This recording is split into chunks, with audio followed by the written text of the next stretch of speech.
الله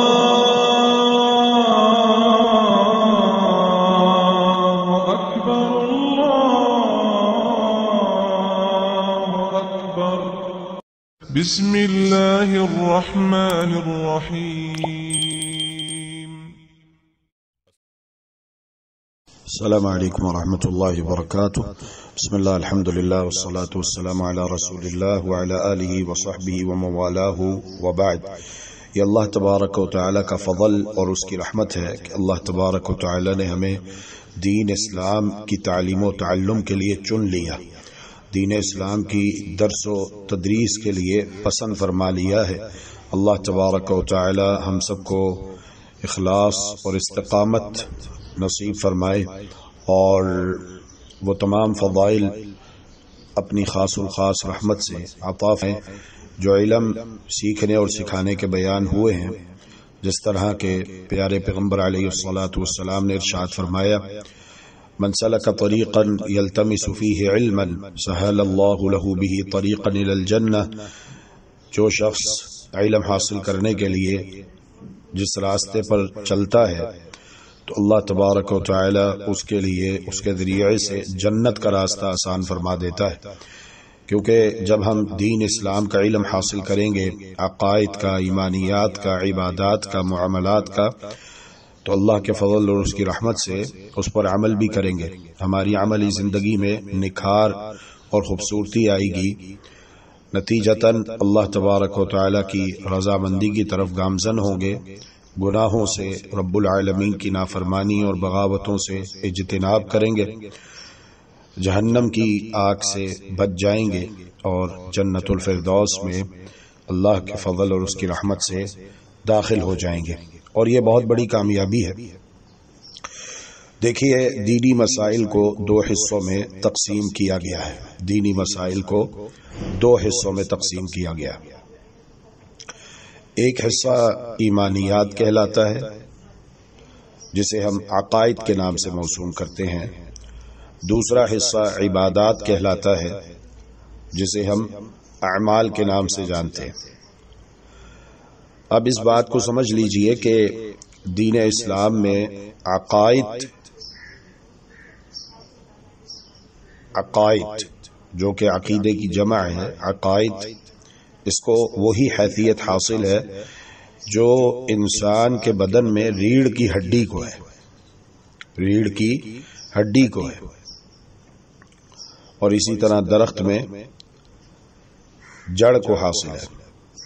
اگر جڑ نہیں ہوگی تو درخت کا وجود عنقا ہے، درخت کا وجود نہیں ہوگا۔ اگر انسانی جسم کے اوپر سر نہیں ہوگا تو انسانی جسم نہیں ہوگا۔ انسان کے لیے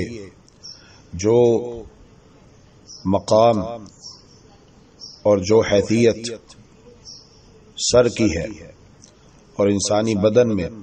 جو حیثیت ریڑھ کی ہڈی کی ہے، اور درخت میں جو حیثیت اور مقام جڑ کا ہے، وہی عقائد کا ہے دین اسلام میں۔ تو اس بات کو خوب اچھے طریقے سے آپ سمجھ لیجئے۔ اعمال کا درجہ بدن میں ایسے ہے جیسے گوشت پوست، اور جیسے درخت میں برگ و بار۔ تو جس طرح ریڑھ کی ہڈی کے بغیر بدن نہیں رہتا، اور جڑ کے بغیر کوئی درخت زندہ نہیں رہ سکتا، اسی طرح اگر عقیدہ درست نہ ہو تو سارے اعمال خیر عکارت ہو جاتے ہیں، ضائع چلے جاتے ہیں۔ لہذا ہر مسلمان کو سب سے پہلے نمبر پر اپنے عقیدے کی اصلاح اور درستگی کی فکر کرنی چاہیے۔ قرآن کریم جب ہم پڑھتے ہیں تو اللہ تبارک و تعالی نے قرآن کریم میں اپنے پیارے پیغمبر علیہ الصلاۃ والسلام کو مخاطب کر کے ارشاد فرمایا، اعوذ باللہ من الشیطان الرجیم، بسم اللہ الرحمن الرحیم، وَلَقَدْ أُوحِيَ إِلَيْكَ وَإِلَى الَّذِينَ مِنْ قَبْلِكَ لَئِنْ أَشْرَكْتَ لَيَحْبَطَنَّ عَمَلُكَ وَلَتَكُونَنَّ مِنَ الْخَاسِرِينَ، اور البتہ تحقیق ہم آپ کی طرف بھی وحی کر رہے ہیں اور آپ سے پہلے جو انبیاء اور رسول علیہ السلام گزر چکے ان کی طرف بھی ہم نے یہ وحی کی، اور وہ وحی ہمارے ایک اصول پر مشتمل ہے، لئن اشرکت لیحبطن عملک ولتکونن من الخاسرین۔ اے گروہ انبیاء، اے نبیوں کی جماعت، اگر آپ میں سے کسی نے شرک کیا تو اس کے عمل ضائع کر دیے جائیں گے اور وہ خسارہ اٹھانے والوں میں سے ہو جائے گا۔ اب یہاں پر یہ نقطہ قابل غور ہے، یہاں پر یہ نقطہ قابل غور ہے کہ انبیاء کرام علیہم السلام شرک کے خاتمے کے لیے آتے ہیں، شرک کو مٹانے کے لیے آتے ہیں۔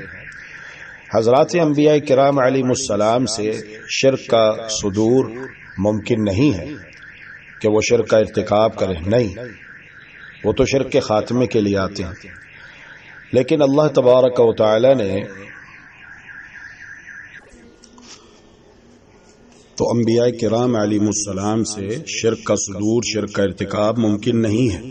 لیکن اللہ تبارک و تعالی نے اپنا یہ قانون حضرات انبیاء کرام علیہم السلام کا ذکر کر کے بیان کیا، تو اس میں ہمارے لیے تنبیہ ہے، بعد میں آنے والوں کے لیے تنبیہ ہے کہ دیکھو اللہ تبارک و تعالی کے یہ قانون بہت سخت ہے، تمہارے اعمال، تمہاری عبادات، تمہاری نمازیں، تمہارے روزے، تمہاری زکاتیں، تمہارے حج تبھی قابل قبول قرار پائیں گے جب تمہارا عقیدہ قرآن و سنت کی تعلیمات کے عین مطابق ہوگا۔ لہذا سب سے پہلے جس چیز کی اصلاح ہونی چاہیے اور اس پر ہمیں توجہ کرنی چاہیے انشاءاللہ وہ عقائد ہیں، اور اس تعلق سے امام علامہ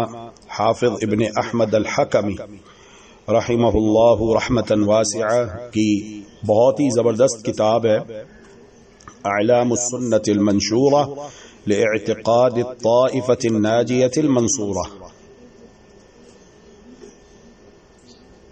نجات پانے والی اور اللہ کی طرف سے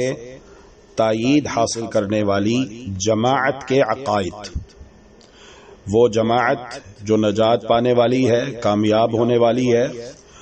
اور جس جماعت کو اللہ تبارک و تعالی کی طرف سے تائید، مدد، نصرت حاصل ہے، اس کے عقائد وہ قرآن و سنت کی روشنی میں اس کتاب میں بیان ہوئے ہیں۔ یہ تھی تمہیدی گفتگو، تو باذن اللہ عز و جل بفضل اللہ و برحمتہ بحمد اللہ و توفیقہ اس کتاب کی درس و تدریس اور تعلیم و تعلم کا سلسلہ ہم شروع کریں گے۔ اللہ تبارک و تعالی ہمیں اخلاص عطا فرمائے، اللہ تبارک و تعالی ہمارا حامی و ناصر ہو، اللہ تبارک و تعالی ہمیں ایمان کی سلامتی عطا فرمائے، جسم و جان میں، اہل و مال میں، ایمان اسلام میں خوب برکتیں فرمائے اور اپنی حفاظت اور عافیت پہ رکھے۔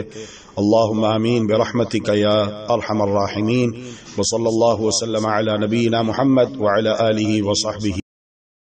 اللهم إنك عفو تحب العفو فاعف عنا، اللهم إنك عفو تحب العفو فاعف عنا، إلهنا فاعف عنا، فاعف عنا يا كريم، فاعف عنا.